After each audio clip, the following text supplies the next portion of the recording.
Hello and welcome back to the Susana Gibb Show. This is Susana, and on the podcast with me today is Simone Knego. And this was actually really exciting for me as a podcaster because she reached out to me, her team reached out to me, and she fits perfectly in everything that we've been doing this year. So I'm excited to let you get to meet her. I'm going to let her introduce herself in a minute. And last thing before we get started, our podcast is sponsored by Gibb Insurance Services, which is the insurance agency, which you may not think. What does an insurance agency and mindset coaching have to do with each other? And guys, I'm going to tell you, running a business is challenging, and I think a lot of people would say the same thing. And so we use a lot of these tools when we are trying to come up with the amazing ways to talk to you about insurance and service your policies. So I personally am excited to hear what she has to say. And thank you again for listening in. And Simone, thank you for being with me today. You have a lot of things after your name of what you do. How do you introduce yourself to people? What do you say? I typically say I'm a mom of 6. I've been married to my husband for 32 years, almost 33 years. Wow. And I'm a keynote speaker, author, podcast host, and empowerment coach for women. So what part of the world are you in? I'm in Sarasota, Florida. Sarasota, Florida. Okay. Have you always lived there? We've been here for 25 years now, so the longest I've been anywhere. And where did you grow up? Buffalo, New York. Buffalo, New York. So if you could, and I realize I'm totally putting you on the spot, but do you have a story from your childhood growing up that kind of resonates with where you are today and maybe gives some insight into why you do what you do? So when I was little, I always wanted to be an actor, and that was my thing. And it's not like I actually did acting, which is funny. I mean, yes, we did school plays, but like the idea of being on TV and so we used to do, I would go over to my neighbor's house and they would turn on records. Diana Ross was a big one. And we would, pretend to sing. And then I would introduce the whole thing and tell the whole story about what we're doing today. And it's funny because I haven't thought about that in a while, but that's what I do now, right? Especially as a podcast host, I'm like introducing and talking. And I did not go into acting. I went into accounting. It's like the opposite of acting. Well, I was supposed to be a doctor. Like that was the plan. My mom's a doctor. My dad was a doctor. My sister's a doctor. And I failed organic chemistry in college and then got a D. And I said, yeah, now I can go into acting. And my dad said, you're good at math. You're going to go into accounting. And I said, okay. And that's what I did. And I used it for a couple of, I still use it, but I worked in accounting for a couple of years and then changed my mind many times after that. So how did you switch from accounting to become a mindset empowerment? Do you call yourself a mindset coach, empowerment coach? I call myself an empowerment coach. I mean, most of the things we talk about are mindset, but empowerment coach.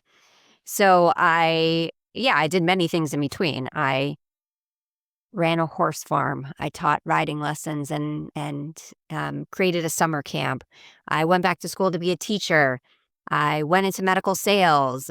I mean, I did so many different things. And actually, it was after medical sales that I started speaking. Yeah. So, I mean, I taught riding lessons. I created I created a summer camp. I went back to school to be a teacher. I went into medical sales, and then I started doing some volunteer work. And through that volunteer work, I was asked to share my story at an event. And I said, what do you mean share my story? Like, I don't have a story. Like, you have an amazing story. You have 6 kids. You adopted your youngest 3. Like, there's so many things that you've done. And that was when I realized that, oh, wow, I do have a story. I mean, I doubted myself so bad for years. And on that stage, I realized how powerful words are and how you can really change someone's mind. You can really help someone see themselves differently with words. And so that's where I started. I started on a volunteer basis and then started speaking and getting paid to speak, and then started the podcast with my daughter a couple of years ago, and then, and started coaching as well. I'm super excited to talk to you about your podcast with your daughter because I think that sounds so amazing. But as far as, thinking about being a mindset coach, how do people find you, and are people really good about saying my mindset is messed up, right? Oh Like, gosh, no. yeah, Yeah. Uh, People find me word of mouth. I mean, that's basically it. I work with some people and then they tell other people. that's it. What do they say Yeah. though? They're like, "Oh, I feel so much better," or "My attitude is so much better." Like, Yeah. I mean, they say that they feel comfortable in their skin, like they're able to use their voice again. There's a lot of different things that they say. And, that is mindset. But do people come up and say, my mindset sucks? No, right? Nobody wants to say that they're struggling with something. So it's more like, how can I help with life in general? I think that's mm, more of the approach because, and especially if you talk confidence, people get very uncomfortable saying that they're not confident, even though they know they're not confident. So it's more of, okay, what do you need in your life versus I'm going to fix your confidence. mhm, that makes sense. Is there any common themes that you work with people on that you hear people say? So I'm just trying to think about, like, if I'm somebody who potentially is struggling in these areas of confidence and mindset, and maybe I haven't even realized what the issue is. Is there a common phrase? And I don't know if this is one, but it made me think about when I was trying to come up with this question. There was many, many moons ago when I was in the process of starting one job and I had to take another restaurant job while I was working this out. And my trainer, I said a couple times, I said, I just was beating myself up a lot. I was like, God, I'm so dumb. I'm so dumb. And finally the trainer went, hey, maybe give yourself a break, right? But you don't notice the words that you're saying to yourself until maybe somebody says, hey, you realize you say that a lot. Do you find that there's common phrases like that that you hear from people that you're changing how they speak to themselves? Yeah. I mean, I'm not ready. I'm not ready for this. Or nobody listens to me. My voice doesn't matter. I mean, so there's a lot of common phrases. And yeah, I mean, how we talk to ourselves, how we talk about ourselves changes everything, right? I mean, who wants to wake up every morning and say, I'm horrible, I'm gross, whatever, like I'm going to have the worst day ever. Do you really want to do that? But that's what we do, right? We treat ourselves so differently than we treat our best friend. We would never talk to our best friend the way we talk to ourselves. We need to be our own best friend because we are going to live with ourselves for the rest of our lives. Like why should we treat ourselves like crap? Like let's treat ourselves with the respect that we deserve. Can you elaborate on a little bit on the I'm not ready for this? What does that mean? Oh, so, I'm not ready for anything, right? So, uh taking on something new, applying for a different job, um deciding that you're going to go do a 5K when you've never run before, right? Anything that is a little bit uncomfortable is the I'm not ready. Oh, I'm not ready. I'll do that next year, right? I'll think about it in the future. And it's basically an excuse and you're saying to yourself that you're not good enough to do it, Hmm, which is not true, right? It's that self-belief that we need to build. interesting. Okay. How do you balance and I'm going to stick with the I'm not ready for this theme. Mm. So the 5K, and you've never run before, right? Well, I'm not ready to run the 5K. So what's the next step? Do you like, okay, I'm going to run the 5K, but I need to do the things to get ready for it versus, because there is like you can't just go out and run, like you can't run a marathon the next day, right? Like you have to Oh, train. yeah. So how do you get a balance between like, well, I'm really not quite ready for it, and I'm using I'm not ready for this as a crutch? Okay. So you're going to pick a date in the future and you're going to register for an event 6 months from now. And it's on the books now, like you are doing it. And then you're taking baby steps every single day. So maybe you walk down the street the first day. And then maybe, then it turns into you walk a mile and then you walk the whole 5K. And then you start jogging a little bit. Like when I started, I ran for a bit and until I had to have knee surgery. So this is a great example for me. But you would run for a minute, walk for 2 minutes, run for a minute, walk for 2 minutes, and just do that until you build it up. And then the best part about it is that you see yourself getting stronger and stronger, right? If you go out and try to do a 5K tomorrow, right, it's going to be really difficult. I mean, you'll probably finish it if you're walking, but you're going to hurt and you're going to say, this is something I'm never going to do again because you weren't prepared, right? I think such a big part of building confidence is making sure that we're prepared in our life. And it's like, for me going out speaking somewhere, like if I haven't reviewed my speech, I am definitely not going to feel good about myself when I get out on that stage. But if I've practiced and practiced, if I mess up, nobody's going to know that I messed up. The only person is me. So if I practice and practice, then I keep going. Mm. What about the one that you mentioned about, I think you said waking up, today's not going to be a good day, something of that nature.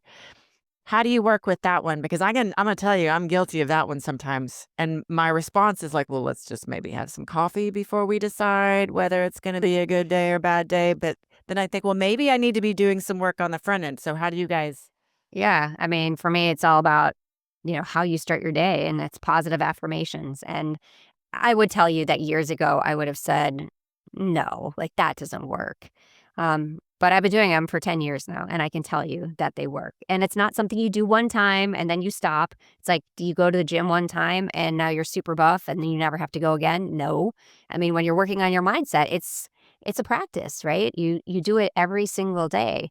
And so when I wake up in the morning, like this morning's an example. I did not sleep well last night, and I am in the middle of my I call it book launch season. I have about 10 weeks until my book comes out, and I have so much work to do about asking people to buy it and asking for sponsorships and I'm like, "Oh my gosh, I just want to stay in bed." And then I'm like, "No, you're going to get up and it's going to be a great day. Yes, there's going to be bumps in the day, but these are the things that you're going to get done today. Don't look at everything and freak out because there's so much to get done. It's like, look at these couple of things. If you get these two things done, and I picked really small things because I didn't sleep, and I've already finished them. So like that to me sets me up for success. Even if I know I'm going to have like bad moments during the day, it's really talking myself up and saying, you know what? You accomplished these two things. You are successful today. Move on. Don't worry about anything else. Interesting. Do you leave yourself little notes, or you just kind of have prepped what you're doing in the morning when you say you work on affirmations every day? So, yeah, I mean, I have affirmations on my mirror, like I'm strong, I am capable, I am more than enough. Like depending on what I need, I change it up. But yeah, I mean, every single morning in the mirror that my kids used to laugh at me. They're like, "Oh, here she goes again, going to talk to herself in the mirror." But you know what? I see them doing it now too, Yeah. right? When they need something, they're like, "I'm really struggling today." I'm like, "Try it. Keep doing it." How often do you change your affirmations? Um, so I have like my core, and then I add just depending on what's going on in my life. So if I have a big speech coming up, I create an affirmation around how I'm going to rock it on stage. And it really does help because we can get so caught up in the negativity, right? And there's a research study out of Queen's University in Canada that they were kind of mapping the brain and figuring out um, how many thoughts you have every single day. And I mean, there's lots of studies on the number of thoughts, but this one was 6,200 thoughts, and 85% of them are negative, 95% are repetitive. Is that not crazy? Yeah. So like that same negative thought on repeat, and that's why it's so important that we're aware of what's happening. And so I created a little mindset hack. Has a very creative title. It's Control Alt Delete. Oh, So back in the day, that was how we would reset a frozen computer. mhm. Now it brings up Task Manager. I don't know what Task Manager does. I guess it manages your tasks. I have no idea. But So, but sometimes our brains freeze too, right? We spiral in self-doubt, we get caught in the comparison game. And so control is about awareness, right? As soon as those thoughts hit, you're like, oh my gosh, is it real? Right? Is it helpful? No. I call it the what if whisperer. Like, what if you fail? What if they judge you? What if you're, not good enough for this? And so that awareness piece is so important throughout our day. And then next part is alt, which is alternative. Tell yourself a better story. Instead of telling yourself that you can't do something, it's yes, I can, watch me. And instead of what if I fail, how about when I succeed? Right? I mean, it's all in how we say things to ourselves because your thoughts become your reality. If you think you're going to have a crappy day, most likely you are going to have a crappy day because you're going to make yourself believe that it's going to be crappy. Okay. And then finally, delete. Delete the habits and beliefs that don't serve you. Delete the comparison game, delete the apology, delete the belief that you're not enough, delete the idea of waiting until you feel ready, right? I mean, what we were talking about before, because this is what I love to say about waiting until you feel ready is like waiting for IKEA instructions to actually make sense. It is not gonna happen. Okay? You have to take action anyways, right? So I like about it that way. So you mentioned your kids a minute ago laughing at you doing their affirmations, but now they're doing the daughter that does the podcast with you, where is she in the order of children? So she is the third. Yeah, she's the third and she's the youngest biological child. Got it. Okay. How did she come to be are you her sidekick or is she That's a good question. right? I'll have to ask her that. Who started? Yeah, so we really started together. So we always had these really, intense conversations. And when she was 16, she was diagnosed with Crohn's, and really kind of helping her move forward from that diagnosis kind of made us talk about like, ooh, this could probably help other people, right? So when she was diagnosed, like her dream was to eat around the world, like eat in every country around the world, right? And she's like, okay, I won't be able to do that anymore. I was like, okay, yes, you will. Okay, take a step back. So the first thing I said to her was that you can't stuff down your emotions. You have to feel them, right? But you can't get stuck there. So the idea was, scream about it, cry about it, be angry, and then pick a date and move forward. And that was like key for her moving forward because I'm like, otherwise you get stuck there forever. Like you can stay in that state of being so upset and being so negative for the rest of your life if you choose to do that. But you can choose to move forward. And she's done an amazing job with that. And so that's really how the podcast started, was through that conversation of saying, like, how do you want to move forward? And so we just recorded another episode this morning, but we drop an episode every Tuesday.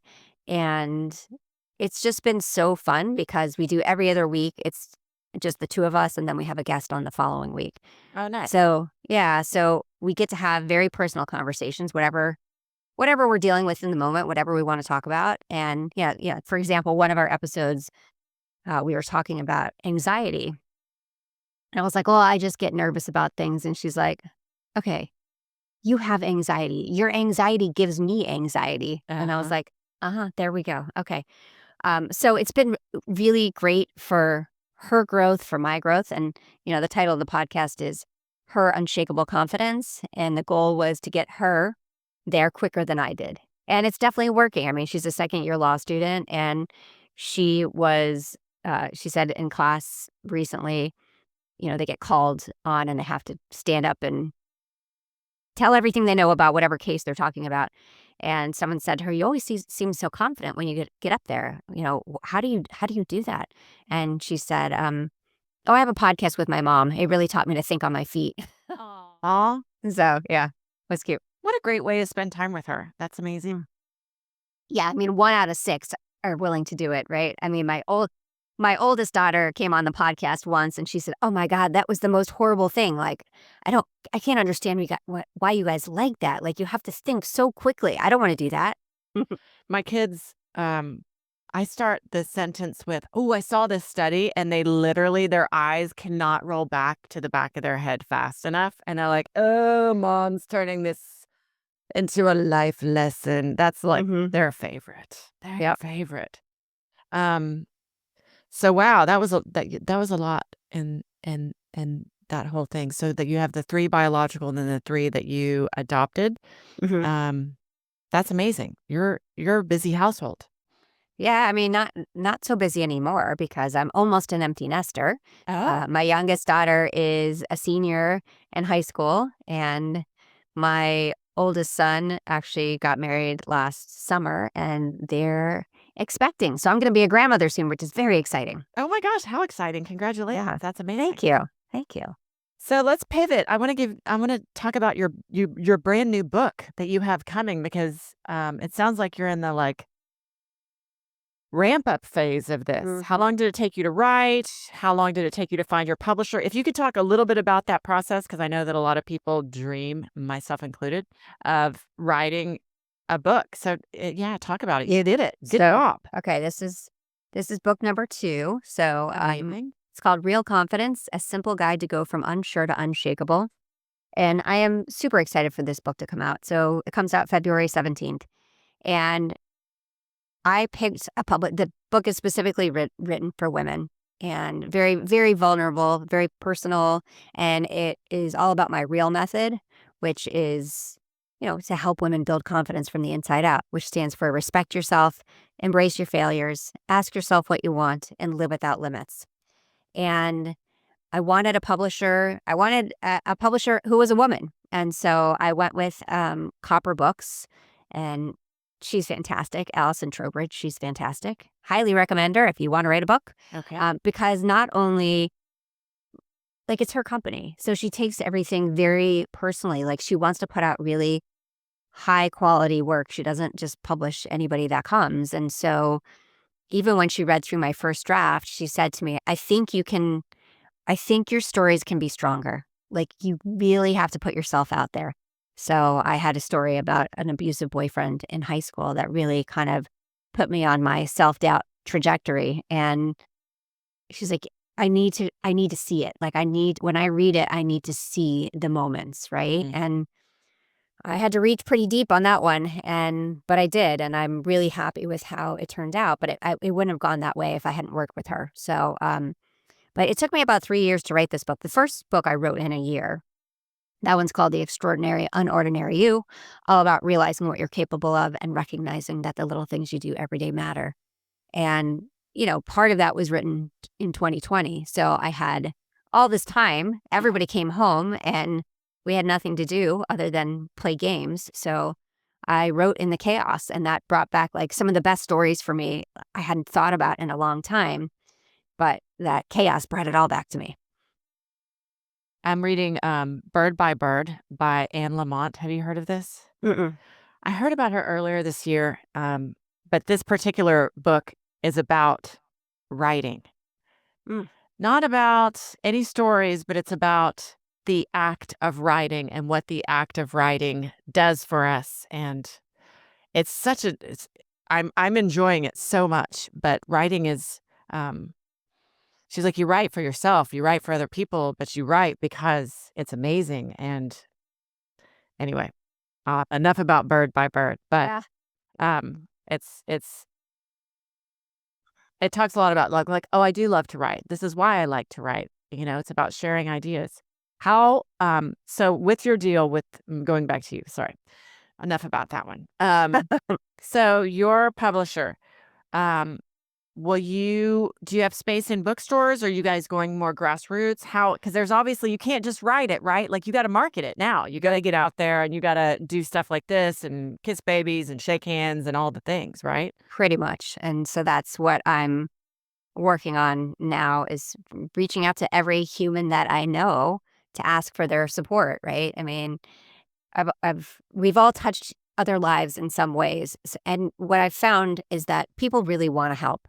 But if they don't know about it, they can't help you, right? Yeah. So it's making that outreach to say, here's what I have going on and would love your support in any way, right? And one of the other things I'm doing is with my book launch events, I'm raising money. I'm giving all the profits to local women's organizations. So partnering with them and also asking people to buy a book for themselves and buy a book for the organization so that more people can get the message, more people can read it, the women that really need it.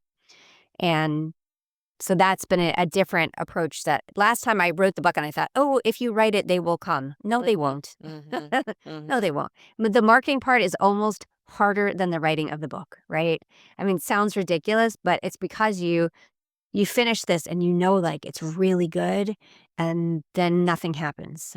So like you have to wear so many different hats to go through it. And so I learned a lot on book 1 and I'm learning a lot on book 2. Interesting. Do you have a book 3 working inside? Because I think that's part of the question, right? Your publisher is like, oh yeah, what's next? What's next? Yeah. I have another book that is a leadership book, Nice. kitchen table leadership. So we'll see if it comes to fruition. Do you find when you do your speaking engagements that people want to talk to you about your books, or do you sell more books? Is it chicken egg? Does the book deal get you the speaking gigs, or does the speaking gig sell your books?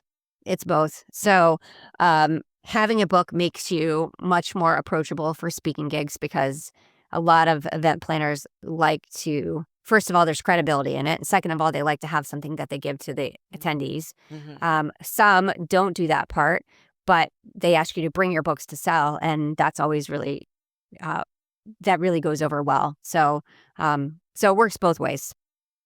You mentioned earlier when you were talking about getting prepped for a keynote. What do you do the few seconds before they say your name and you walk on the stage, right? So you're waiting off on the side. Are you?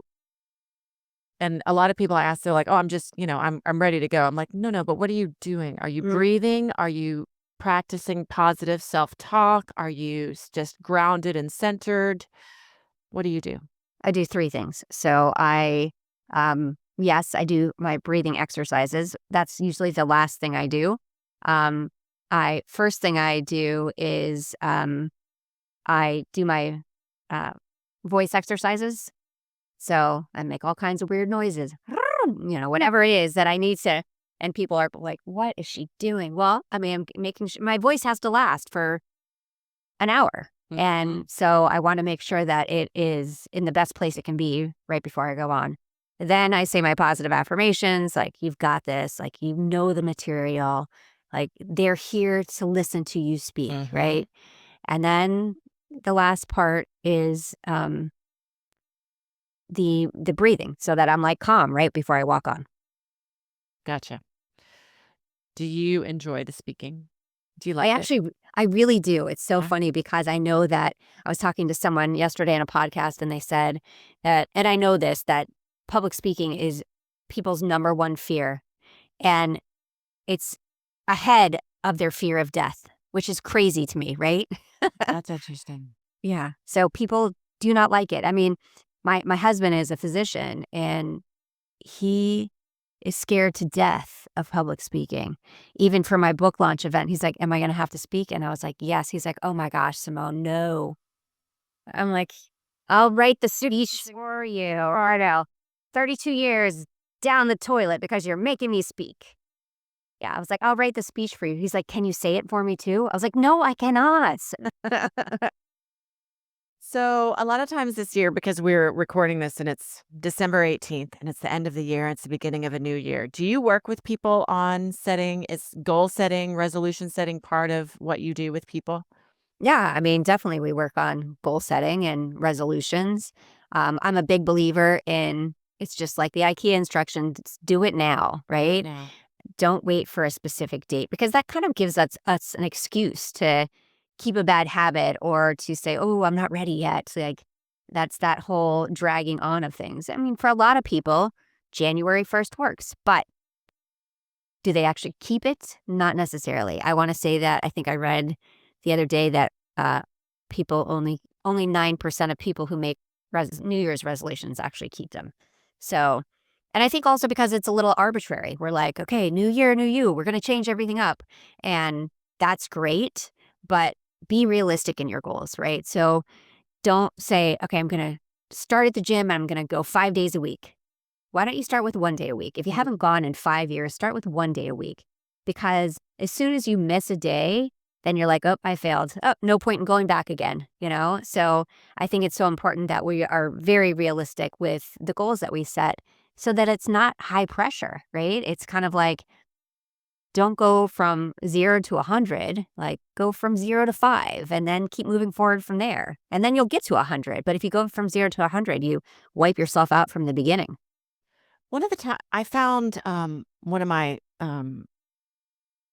they weren't necessarily it was a year-end reflection from 2024 that I found. I was like, oh, it felt like such a gift, because part of my problem is I make goals and then I write them somewhere and I lose them. And then I'm like, oh, that was my goal. What did I say I was going to do? What do you do with them? Do you put them on the mirror? How do you keep track? Okay, this is a multi-question. Mhm. How many is healthy? Where do people keep track of them? And how important is celebrating? Okay. So, I mean, I really think you start with one goal, right? You start with one, and you might have like 50 things you want to do this year, but prioritize what's the most important to you, right? Because otherwise, I think we set ourselves up for failure as well. I write anything important on a pink piece of paper. That way I never lose it. And it's my life hack because there are white pieces of paper all over my house, but if I see a pink one, I know that that is mine. That is, whether it's a resolution or my to-do list, like that's mine. Um, and then where do I keep it? I keep it hung up in my office. I think that's the easiest place. Like I have a cork board that it's just so I always remember. Everybody has so many things going on. So you want to put it somewhere where you're going to see it, but that you're also going to refer back to it, right? I mean, sometimes people will put it on their fridge. My fridge doesn't, you can't put magnets on. So unless I tape it to it, you're not going to see it. Um, and celebration is huge. Every little step you celebrate, like, you got out of bed at 8 o'clock this morning, whatever your goal was, celebrate that, right? I mean, we don't need to wait for, oh my gosh, I did everything. Celebrate every little thing that you do, because again, that puts you in a different mindset when you're like, oh wow, I accomplished a lot. We were talking about how my daughter and I were talking about how when people get to the end of the year, they think, oh my gosh, there's so many things I didn't get done. But how about look at what you did get done instead? And then you're going to be like, oh my gosh, I got a lot done this year, right? But we tend to do that at the end of each day too. Oh, I didn't get it all done. No, that's what tomorrow's for. Stop stressing. How do you suggest people celebrate? Because I'm going to venture a guess, at least for me, champagne, it's hard to do at 8 a.m. in the morning. It's probably not my best idea is to celebrate with champagne, even though that is my first thought. Champagne. I've done it. Let's celebrate. Yeah. So a jar, write down what you accomplished, put it in the jar. And then you keep seeing it build and build and build. And then you're like, oh my gosh, I did so many things. I love that. It is visual. It is satisfying. It is an action. That's genius. Mhm. They should pay you to be a mindset coach. Thank you so much. And yes, I mean, trust me, I like celebrating with champagne or wine, but you're right, not at 8 o'clock in the morning. So the jar works really well. And again, you can't forget then, because it's sitting right there where you're like, oh, wow, look at all those pieces of paper building up in there.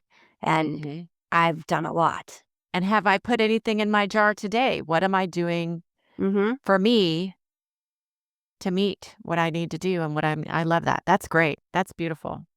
That's beautiful. Simone, how can people find you if they want to find you? So my website, SimoneKnego.com, SimoneKnego. And I'm the only Simone Knego in the world. So even if you spell my name wrong, you should find me. Okay. My book you can find at realconfidencebook.com. It's available for pre-order now, and there's a bunch of pre-order bonuses. Ooh, And then, thanks. yes. And on social media, there's, you can just search Simone Knego and you will find me. I also have to people who want to listen to my voice.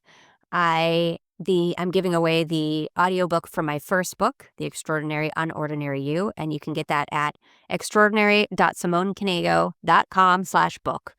And I guess we can put that in the show notes if that's okay with you. Yes, of course. That's so great. How did you like recording your book? It was hard. It is a lot of work, isn't it? Yeah, it's hard because, what your brain sees isn't always what you say. So when we're reading something, we tend to skip words, right? Because we're like, oh, we're reading. But it was that attention to every detail. And again, I learned a lot from that too, about how much more expressive I want to be on my next book versus how I did the first one. I did. I recorded one audiobook, and I got, because as you were talking about warming up your voice earlier, I'm in Texas and I've relaxed my accent now. I don't work super hard, but as I was recording in about hour 2, they were like, hey, you're slipping into Texas again. You're slipping. And it was just the musculature of my mouth was getting so tired. Yeah. It's exhausting. It really is. It's rewarding, but it's exhausting. Yeah. Well, that's amazing. Well, congratulations on your new book. And I appreciate you being with me today. I have one. Don't go anywhere, but I'm going to end the podcast right now. And thank you again for being with me. Thanks so much. Okay.